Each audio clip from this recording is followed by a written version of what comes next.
From the opinion pages of the Wall Street Journal, this is Potomac Watch.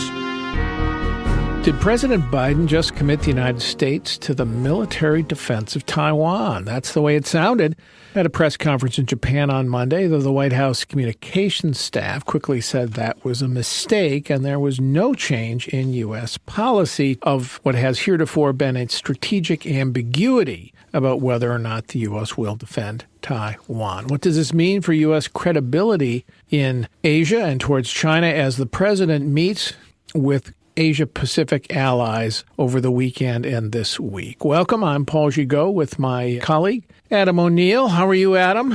I'm excellent. Thanks for having me, Paul. Good to have you here. This is an important trip for the American president this week as he seeks to reinforce American alliances in the Pacific amid a challenge from a rising China. First, he went to South Korea on the weekend, announcing closer economic ties, new investments, reinforcing that alliance amid new saber-rattling from North Korea. And now he is in Japan, meeting with the new Prime Minister, Fumio Kishida. And at a press conference, here's the exchange regarding Taiwan.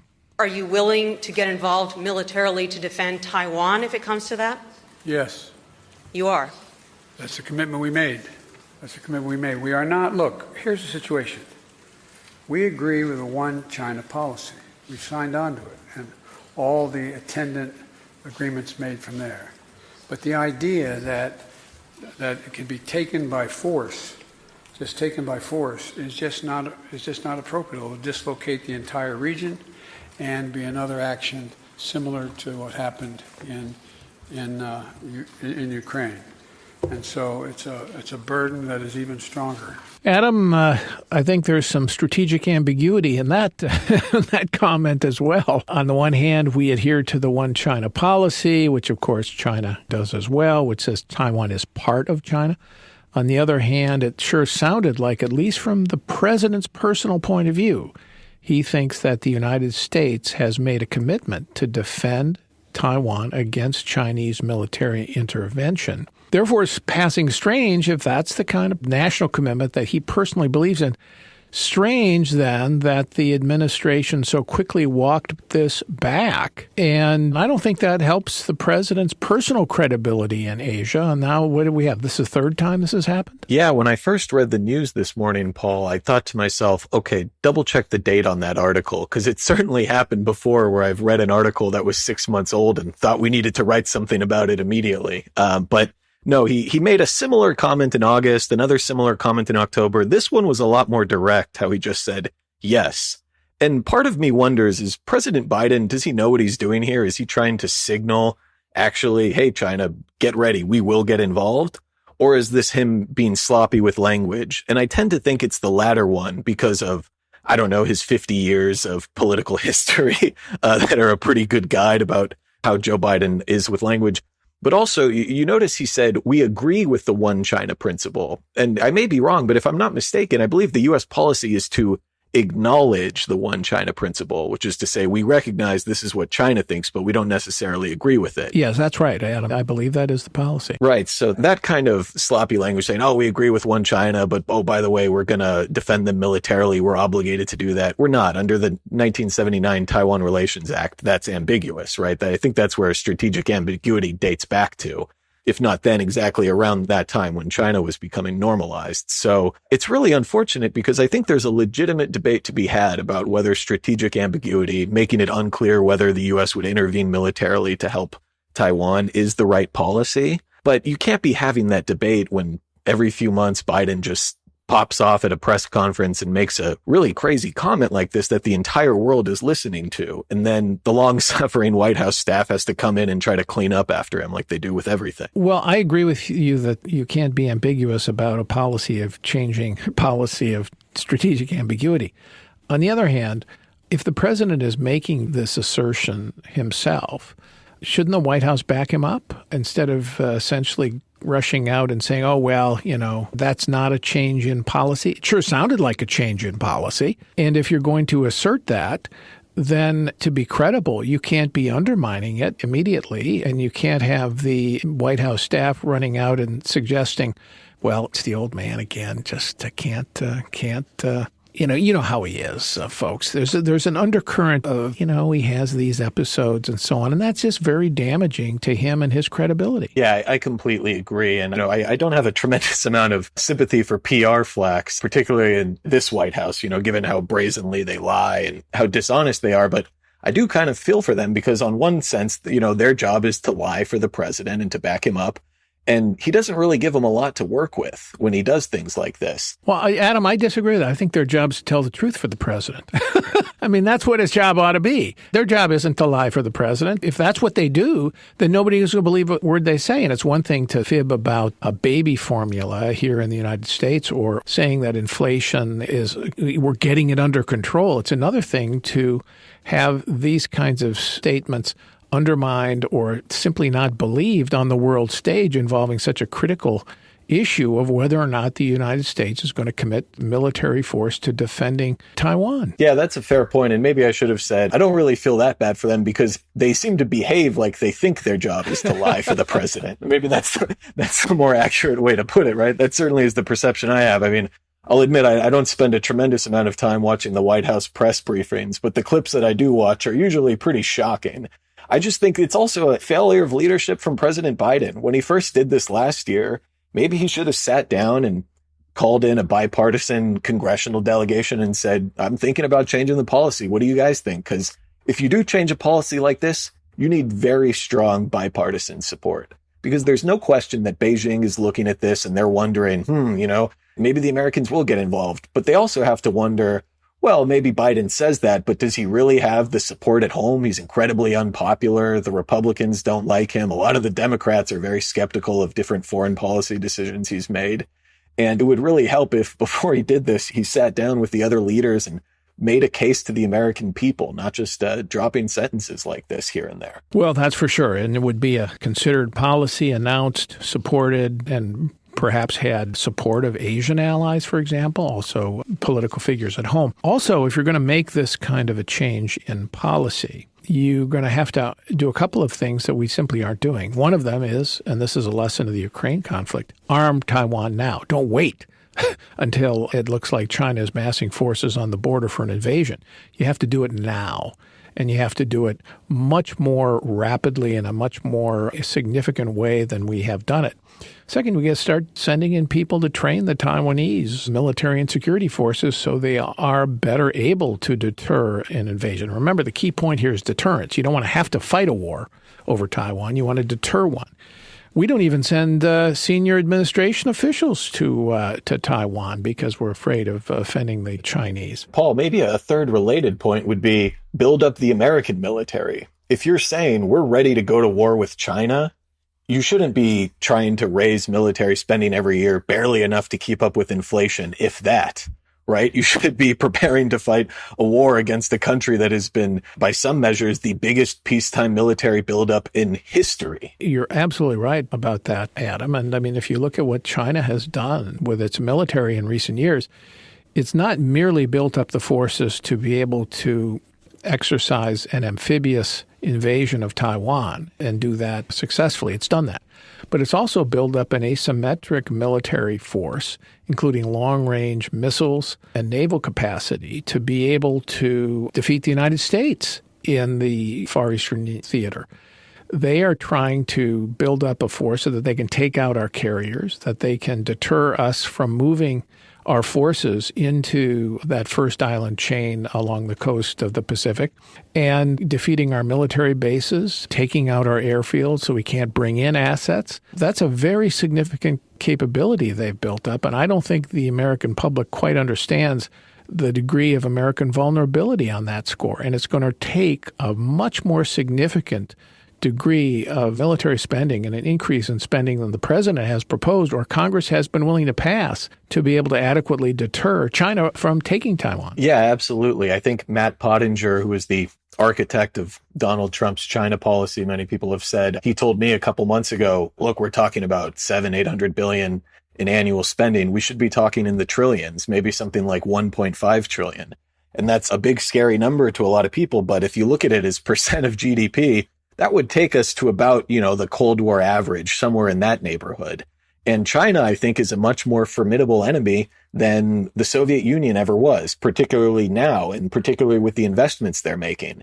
And some people might look and see Russia's performance in Ukraine and say, oh, we talked up this great military power and they turned out to be a bit of a joke. And I'm sure that if China invades Taiwan, there will be dumb mistakes. You know, there will be soldiers who die needlessly because of incompetence or certain things don't work. But China is a much more formidable economy and it's a much more formidable system. And President Biden, he's mostly focused on his own popularity. And I'm sure we can talk about that when we discuss the Asian Economic Framework he introduced today. But he needs to reckon with the reality that you're going to have to make hard decisions. You're going to have to sell them to the American people. And one of them is selling them on spending more on the military, even if the far left of your party doesn't like it. Well, and one of the lessons I am confident that China's drawing from Russia's experience in Ukraine is that if they're going to take Taiwan, they have to do it fast. And they need the capacity to be able to do it fast because they don't want to be at risk for economic sanctions and any kind of economic isolation. All right, we're going to take a break. And when we come back, we're going to, as Adam suggested, talk about the rest of the president's trip and particularly the economic focus and its new Indo-Pacific Economic Framework when we come back.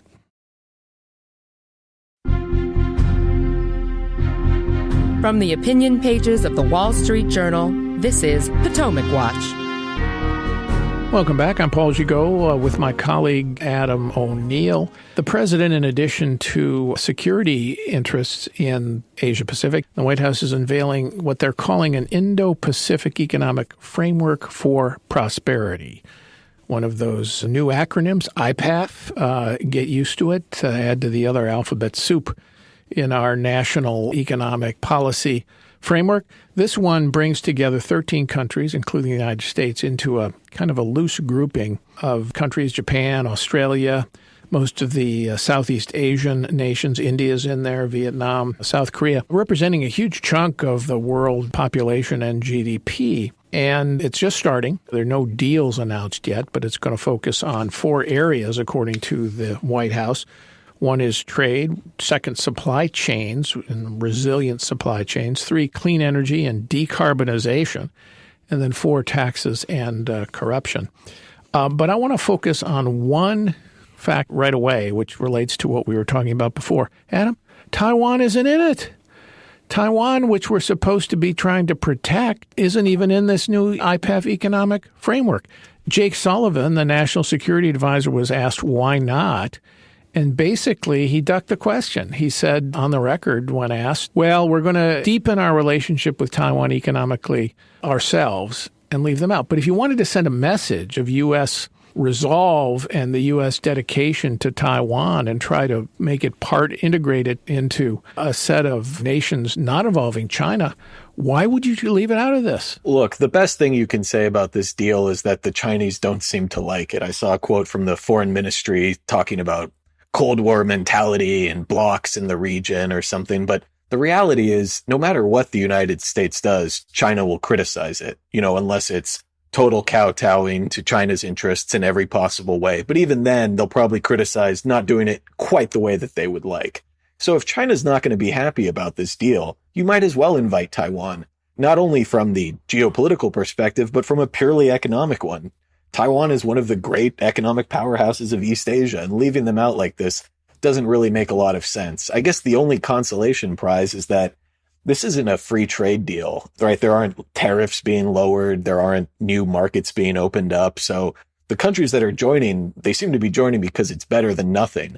But if you really want to attract these Indo-Pacific partners, if you want to talk about supply chain resilience, let's talk about lowering tariffs and opening up new markets. But the Biden administration doesn't really seem to have the courage to do that. And they're taking this half measure, and devil's in the details. We'll see in the following months what comes out of this and if there's anything positive to look forward to. But as of right now, it's unfortunate symbolically that Taiwan isn't involved, and it may be in some technical measures But again, if there's a consolation, it's that, they're not missing out on much of a party. Well, if Jake Sullivan is right that we are going to move and integrate the U.S. and Taiwan more directly in a bilateral trade relationship, we don't have a free trade agreement with Taiwan, for example, like we do with Australia or Japan or South Korea. That would be a big step forward and very helpful, but we'll see if that happens. We haven't seen any progress on that so far to date in this administration. A new economic framework, while laudable as a kind of conceptual framework idea, really doesn't take you very far. It's very amorphous, and some of the goals are not very helpful. I mean, the taxes and anti-corruption sounds good, but with this administration, what we really know is what they mean is, we want to raise taxes. And the carbon focus is not one that is going to go over very well with India, or for that matter with Southeast Asia, at least not the non-rich countries, because they're trying to get rich and they still rely very heavily on fossil fuels, coal and oil and natural gas for their energy. So there isn't a lot here. And as you say, this is not really a trade accord. The best thing on trade about it is that they're promising to write the rules of digital trade and digital commerce in the future, which could be helpful if they in fact do it, because otherwise China is going to write those rules. So we want to be able to do that with Japan and these other countries. But this is a pale version of economic integration, especially when compared with the Trans-Pacific Trade Agreement, which President Trump had scuttled after Barack Obama's administration negotiated. Joe Biden was highly critical of President Trump on trade, yet he's mostly continued Donald Trump's trade policies, Adam. Yeah, this is one of the frustrations about Joe Biden. From a certain perspective, I think a lot of people looked at Biden, and like me, I was not very enthusiastic about much in his program, but one encouraging aspect I found in Biden's policy planks, or whatever word you want to use for it, was his promise to re-engage with allies. And sometimes I think he took that too far, like when he acquiesced to the Nord Stream 2 gas pipeline from Russia to Germany. That was a bad idea. But on one hand, it's kind of encouraging that he says, well, we do want to engage economically. But it's also been a pretty big disappointment, because I was hoping, as you pointed out, this TPP, which I think is now the CPTPP, was renamed. That was negotiated by Barack Obama. I can't remember his vice president's name, but I don't remember his vice president making a big deal and opposing the agreement at the time, right? And now he's president, he's suddenly not interested in it. So on so many fronts, when it comes to allies, you have Biden thinking the right things or saying the right things, but really under-delivering when it comes to what he's actually doing to improve America's position in Asia. And not out of selfish interest, but purely out of keeping Asia working, right? And keeping it free and open. Right. Japanese Prime Minister Kishida made a big point himself in the public events on Monday that he wants the U.S. to rejoin the TPP, the renamed TPP, because he thinks the U.S. would be a major contributor there. I think he's right. The U.S. ought to do that. But Catherine Tai, the U.S. trade rep, was asked about that. And she acknowledged, well, we just couldn't pass it. There's just not enough domestic political support for it. But of course, one reason there's not enough domestic political support for it is the administration hasn't tried. I mean, they have done zero leadership on trade. And I was talking to a Biden official about this a couple of weeks ago, and that official made the point he was enormously frustrated with the administration and its approach to Asia, making the point that on security matters, the administration has not done too badly. He said, you've got the Quad. They're trying to reinforce that with India, Australia, Japan, the U.S., the reinforced military alliance with Japan and South Korea. And yet the economic engagement, which is that soft power engagement, which has been the source of so much American influence around the world, that's where there's just not been much movement at all. I know this IPEF is supposed to be the response to that, and this is supposed to be the basis for that new engagement. But it is so amorphous, you have to wonder just how much political capital the administration is going to put behind it. Yeah, and it seems like President Biden is never really interested in spending political capital or international political capital unless it's to spend more money on domestic programs, right? That's the only time he's ever really gone out on a limb for anything. So my hope is that, I think it was last week, our Global View columnist, Walter Russell Mead, he wrote an excellent column about what Southeast Asia wants from the United States. And I think he made a good point, which is that Living in Europe, I see it all the time. And there are lots of people around the world who like the United States and look up to it and think it's a great country. But a lot of people look at the U.S. Without much sentimentality, right? They just look and say, what can we get out of a relationship with the U.S.? And they'd rather not choose between the U.S. and China. But if they have to, they're going to measure things like, well, are people wealthier if we engage with the Chinese or the Americans? Are our people safer? And the U.S. has a pretty good case to make on security issues, but the Chinese, they've started their own bloc to compete with TPP. Oh, and by the way, they're trying to join TPP on top of that. So if you're, let's say, the president of Indonesia and Biden is saying, hey, look, we can lecture you about taxes and corruption and climate change and do something on digital. Or if China's saying, hey, sell stuff to our market of 1 billion people, which one are you really going to pick if you're not a very sentimental person? I think the choice is obvious, and the U.S. has to compete on that and not just rely on goodwill from nations that are generally non-aligned and have been for decades. All right, Adam, you get the last word. We'll see how the rest of this trip with the president in Asia, a very important trip, unfolds. Let's hope it goes well for U.S. interests. Thank you, Adam. Thank you all for listening. Remember, you can catch Potomac Watch every day now. You can also send notes, criticism, complaints, even praise to pwpodcast@wsj.com. Thank you all for listening. We hope to have you with us the rest of the week on Potomac Watch.